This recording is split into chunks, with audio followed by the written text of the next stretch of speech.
ऐसा बोलने के लिए गए, आगे खड़े हो गए तो उनको डायरेक्ट इधर शूट किया। ये हमला इस्लामिक हमला है और ये भारत पर और हिंदुओं पर हमला है। मांग करती है कि जब तक घाटी में लोकल कश्मीरियों की मिली भगत से वहाँ आतंकवाद फल फूल रहा है, जब तक वहाँ पे टूरिज्म पर रोक लग जानी चाहिए। कश्मीर में नहीं है, वहाँ पर पाकिस्तान मुर्दाबाद का नारा नहीं है, हिंदुस्तान का झंडा हाथ में नहीं है। वहाँ सिर्फ यह है कि टूरिज्म मेरा भाई है, क्योंकि उनके पेट पर लात पड़ने वाली है। और ये अब भारत के हिंदू को समझना चाहिए कि मैं वहाँ टूरिज्म करके देश के खिलाफ एक षड्यंत्र चला रहा हूँ। नहीं सर, हम एक बात बोल रहे हैं लोगों को कि लोगों को आना चाहिए कश्मीर।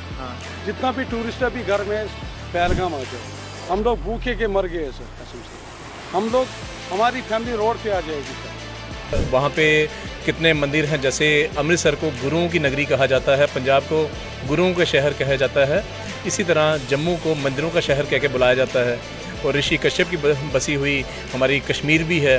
और इसी तरह जितने भी मंदिर, हमारे मंदिर, मस्जिद, गुरुद्वारे, ये असंख्य हैं वहाँ पर, और इतने ज़्यादा तादाद में हैं कि अगर आदमी वहाँ पर आए तो। पहलगाम के बाद कश्मीर के बारे में लोगों के अलग अलग धारणाएं बनी हैं। विशेषकर कश्मीर के स्थानीय लोगों का कहना है कि इस बार ये हमला आतंकवादियों ने न केवल भारत पर किया है, न केवल कश्मीर पर किया है, बल्कि हमारी रोटी रोजी पर भी कर दिया है। बच्चा खुच आ रहे हैं, थोड़े बहुत टूरिस्ट आ रहे हैं, तो काम पूरा डाउन है एकदम। टूरिस्ट नहीं आ रहा है तो पूरा ठप हो गए हैं। और शायद यही बड़ा कारण रहा है कि कश्मीर का आम नागरिक पहली बार खुलकर आतंकवाद के विरोध में बोला है। उनका कहना है कि धारा 370 हटने के बाद पिछले कई सालों में, 4 सालों में, 3 सालों में पूरा कश्मीर बदला है। मेरा नाम अनवर पठान है और जिस तरह से कश्मीर के पहलगांव के अंदर जो घटना हुई है उसकी हम कड़ी शब्दों में मजम्मत करते हैं और उनके परिवारजनों को हम शोक संवेदनाएं व्यक्त करते हैं। इसीलिए आज हम आतंकवाद का पुतला जला रहे हैं। पाकिस्तान मुर्दाबाद था, पाकिस्तान मुर्दाबाद है और मुर्दाबाद रहेगा। हिंदुस्तान जिंदाबाद था, जिंदाबाद है और जिंदाबाद रहेगा। जिस तरह उन्होंने हमारे भाइयों को गोली मारी है, प्रधानमंत्री जी से कहना चाहता हूँ कि आप हमें आदेश दीजिए। मैं बॉर्डर पे जाने के लिए तैयार हूँ। मेरा नाम अनवर पठान है, मैं मारने के लिए तैयार हूँ। जिस तरह उन्होंने हमारे भाइयों को सीने में गोलियां मारी हैं, नाम पूछकर ये कि नरेंद्र मोदी साहब ने बहुत अच्छे काम किए हैं और हमारे भलाई के लिए, गरीब लोगों की भलाई के लिए बहुत अच्छे साबित हुए। तो आज गए हम ये कंडम करते हैं the killing of these innocent peoples. We want justice और जिस तरह ने उनको मारा उसको फांसी देनी चाहिए।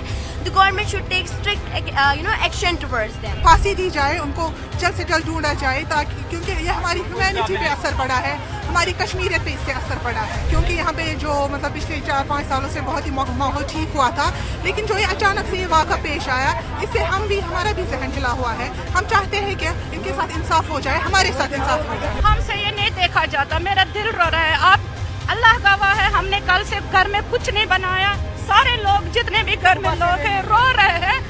मैं हारवन से आई और मैंने बच्चों को कहा मुझे यहाँ ड्रॉप करो, मुझे सॉलिडारिटी दिखानी है। जो हाथ कभी पत्थर फेंकने के काम में आते थे, वो अब किसी शिकारे का चप्पू चलाने में काम आ रहे हैं। वो किसी हाउस बोट में उसकी खूबसूरती बढ़ाने में काम आ रहे हैं। वो किसी घोड़ा या खच्चर को लेकर के अपने सैलानियों को घुमाने के काम आ रहे हैं। उनका खुद का कहना है कि हमारा रोजगार 1 से 8 गुना ज्यादा हो गया है सीधा। इसलिए हमारा रोजगार बढ़ने लगा था। तो हमारे जो कुछ बच्चे भटक जाते थे, इसलिए कि उन्हें 100 रुपए कोई देगा, 200 रुपए कोई देगा पत्थर फेंकने के, तो वो वहां चले जाते थे। अब चूंकि उन्हें 800 रुपए खुद को ही मिल रहे हैं, तो वो आतंकवाद की तरफ नहीं जा रहा है। कारण जो भी हो, कश्मीर की वादियों का मौसम बदला है, वहां की फिजा बदली है। लेकिन एक दूसरी तरफ बड़ी आश्चर्य की बात है, हमारे कुछ लोग कह रहे हैं कि नहीं, यदि कश्मीर में आतंकवाद है तो आप वहां मत जाइए, देहरादून आइए, उत्तराखंड आइए, राजस्थान आइए, केरल जाइएगा। नहीं सर, हिंदुओं से निवेदन करूंगा कि जो भी आप लोग शादी ब्याह के बाद जाते हैं, कश्मीर जाना छोड़ दें।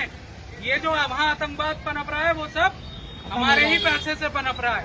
1 साल के लिए बाबा अमरनाथ का, माँ वैष्णो देवी का और डल झील और फलाना ढिमकाना जो तफरी की जगह आप जाते हो, नहीं जाओगे तो कश्मीर में जो आतंकवाद फैल रहा है उस पर कुछ ना कुछ लगाम जरूर लगेगी।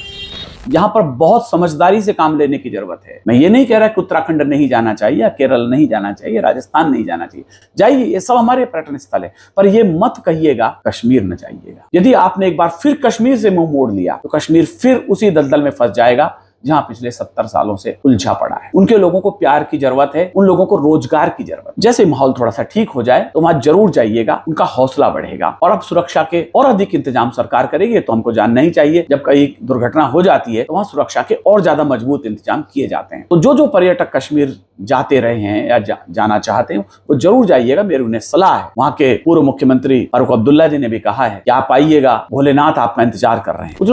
मैं सारे वतन के लोगों से कहना चाहता हूँ, हमें बेहद अफसोस है जो हुआ, मगर हमने नहीं किया। आप जानते हैं किन ने किया, मगर आइए, वापस आइए, हम आपका इंतजार कर रहे हैं।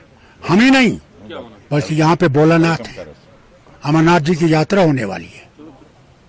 ज्यादा से ज्यादा आइए, हर तरफ से आइए। तो कह सकते हैं कि परिस्थिति जन्य उन्होंने ऐसा कहा। दो ही तरीके हैं साहब, या तो तलवार से जीत लीजिए या प्यार से जीत लीजिएगा। इस बार कश्मीर के लोगों को प्यार से जीता जा रहा है, तो आप इस प्यार में सहयोग कीजिएगा। शकील आजमी का एक शेर है, समझदार हो, पढ़े लिखे हो, तलवार रख के बात कर। पढ़े लिखे हो, तलवार रख के बात कर। जबां वाले जबां से जबां काटते हैं, जबां वाले जबां से जबां की बात काटते हैं। तो हम लोगों को यदि तलवार की जरूरत अब नहीं है, बंदूक गोलियों से थोड़े विराम की आवश्यकता है, और प्यार से यदि कश्मीर हमारे साथ आ रहा है, तो इस नए कश्मीर की फिजाओं में हम सबको उनका सहयोग करने के लिए जाना। मेरे आप तमाम देश के लोगों से अपील है कि कश्मीर को अकेला मत छोड़िए।